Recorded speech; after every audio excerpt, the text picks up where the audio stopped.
friends, nandito na po kami sa Station Skipol. Ayun ang regalo ni Joan. Espring damit, kadocha para sa kanyang mahal na si James.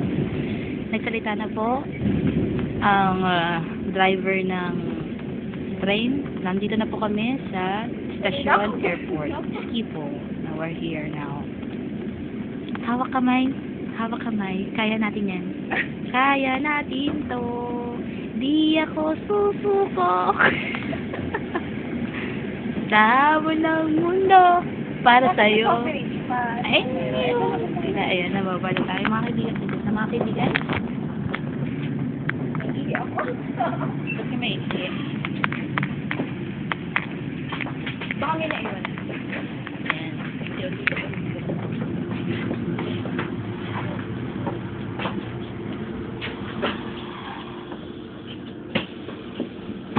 Saglit lang, Joan. Atintay mo ko. Unang pagkikita, unang pagtatag sa mga kaibigan.